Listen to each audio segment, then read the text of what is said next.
গরমের দুপুরের জন্য ঝিঙে আলু আর ডালের বড়া দিয়ে একটি সুন্দর রেসিপি তৈরি করে নেব। প্রথমেই 3 ঘন্টা ছোলার ডালকে ভিজিয়ে রেখেছি।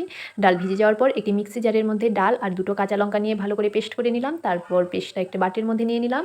তার মধ্যে লবণ আর হলুদ দিয়ে বেশ ভালো করে ফেটিয়ে নেব। কড়াইতে তেল গরম করে বড়াগুলোকে এবার ভেজে নেব।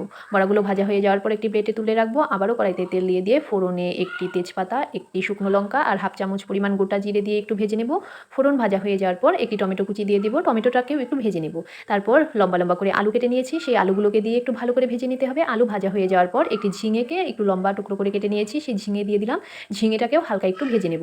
এবার মশলা হিসেবে দেব 1 চামচ পরিমাণ জিরের গুঁড়ো, হাফ চামচ পরিমাণ হলুদ গুঁড়ো, 4টি কাঁচা লঙ্কা আর স্বাদ অনুসারে লবণ। মশলাটাকেও বেশ ভালো করে ভেজে নিতে হবে। মশলা ভাজা হয়ে যাওয়ার পর ঝোল দিয়ে দেব। ঝোলটাকে এবার বেশ ভালো করে ফুটিয়ে নিতে হবে। 10 মিনিট ঝোলটাকে ফুটিয়ে নিয়ে ঢাকনাটাকে খুলে দেব। তারপর ভেজে রাখা বড়াগুলোকে দিয়ে দেব। বড়াগুলোকে দিয়ে 5 মিনিট জাল করে নেব। তারপর নামিয়ে নেওয়ার আগে 1 চামচ পরিমাণ ঘি দিয়ে বেশ ভালো করে মিশিয়ে নেড়েচেড়ে পরিবেশন করে নেব। খেতে